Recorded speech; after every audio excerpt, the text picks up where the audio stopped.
that, I'm turning the time over to Dr. Meldrum.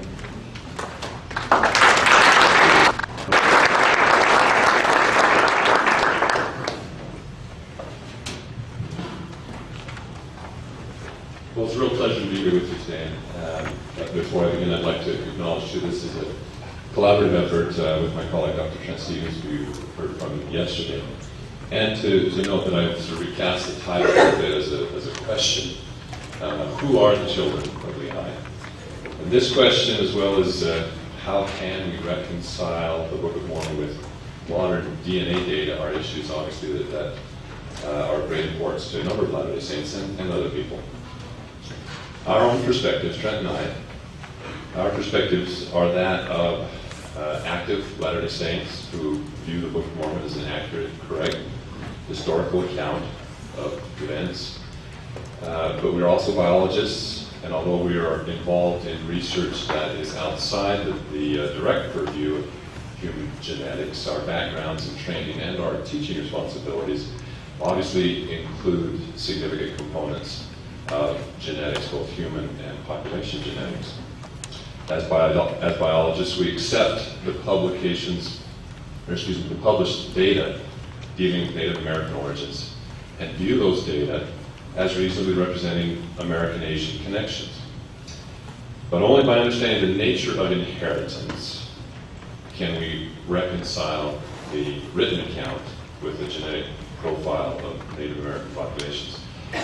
And so today, in fact, I've been very gratified that many of the themes that have been expressed in the preceding presentations will resonate with many of the thoughts and comments and propositions that we're going to make today. But we propose that the Abrahamic covenant, stating that through Abraham, all the families of the earth would be blessed, applies to the children of Lehi, just as it applied to the children of Israel generally. The leaven is of necessity only a small ingredient in the bread, not the bread itself. The children of Lehi are the leaven of the Abrahamic covenant in the New World, and it is very unlikely that they will be detected by genetic analysis of modern New World inhabitants. Let's see if this. Am I pushing the right one forward? Big one, big one. Big one. Big one.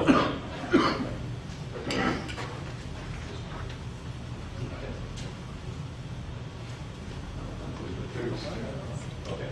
I'll get rid of that.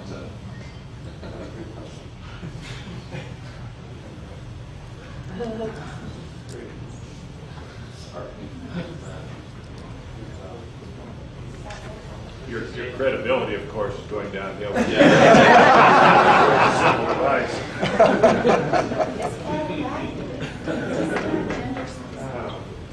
Well, we've got going back up the slideshow. I said training in genetics, not audiovisual.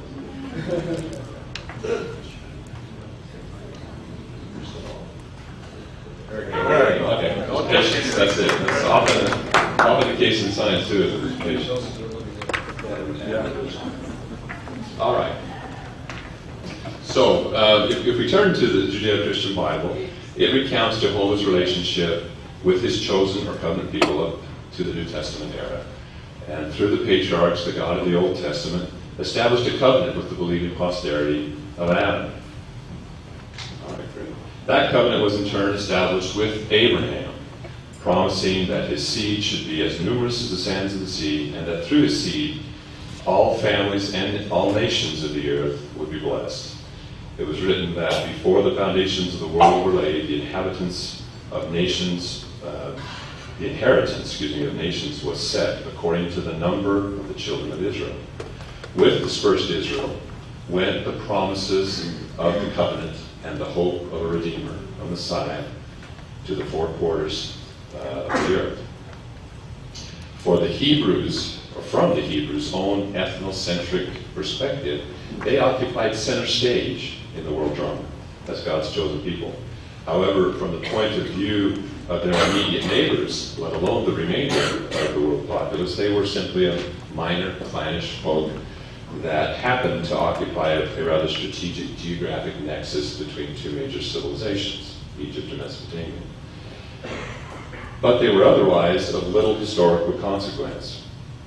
The two greatest kings of Israel, David and Solomon, left hardly a trace in the archaeological record, and yet, rather surprisingly, much of the world certainly has been and continues to be influenced by Israel's history. Perhaps most significantly, the person regarded by a major fraction of the world populace as the savior of humankind, Jesus of Nazareth, was born through the house of Israel. Calendars now pivot on that event, and the reckoning of time by Christians throughout the world since has pointed to the day when the Lord would stretch forth his arm to once again gather in his covenant people, the lost sheep of Israel, in prelude to his return. In spite of the perception of ethnocentricity and elitism among historical and modern Jews, the original notion of a covenant people is a spiritual and religious concept rather than a strictly ethnic or genealogical identity. The covenant binds together all those who have accepted the terms of belief and behavior. Those not born into the house of Israel are not of necessity excluded. They can be partakers of the covenant through adoption. For Christians, quote, they which are of faith are the children of Abraham, as we read in Galatians 3:7. From the earliest history, the gene pool of the house of Israel has been a melting pot of ethnicities and nationalities. For example, Joseph, the favorite son of Jacob, who according to Hebrew records became the second only to Pharaoh, took an Egyptian wife. Therefore, all of his posterity, including Ephraim and Manasseh and their descendants, are of mixed blood.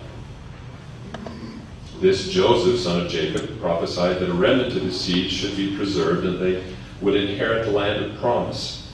The principal characters in the Book of Mormon are said to be that remnant, a branch growing over the wall, the other sheep of which Christ himself spoke.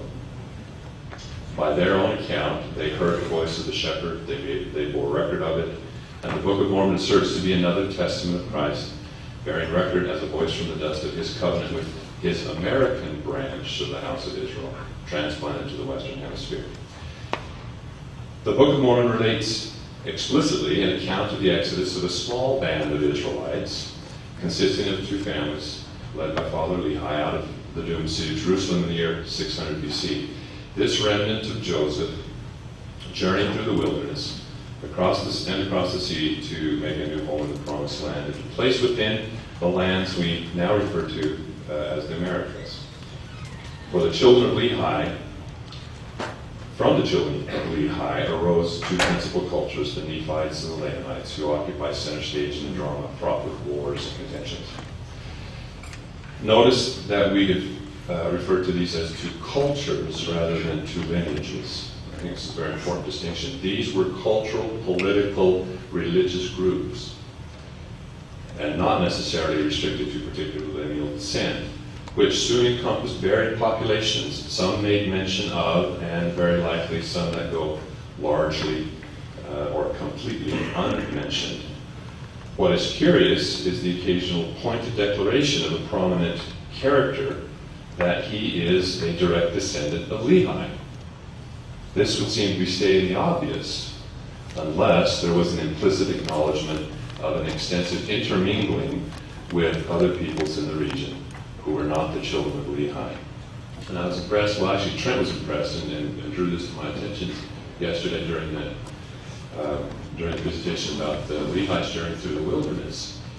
Here they were traveling on this very well-traveled, well-established trail, obviously paying tribute to tribal leaders to obtain passage and supplies and so forth. And yet, how many individuals that they encountered along the way are mentioned in that account of First Nephi? Absolutely zero. So is it surprising that when they arrive in the New World, that very little, if any, explicit mention is made of the inhabitants, the indigenous populations there already? And that issue has been covered extensively earlier here as well. Ultimately, the Nephite culture was corrupted from within and overwhelmed from without. And the remaining Nephites were hunted virtually to extinction, but not before hiding up a record, a testament that should one day come forth to convince the remnant of the Lamanites that Jesus is the Christ. That's stated in the title page. And yet this brief synopsis, which is so familiar to all of us, does very little to convey the convoluted history and complexities of the cultural, political, and genealogical relationships of the Book of Mormon peoples. It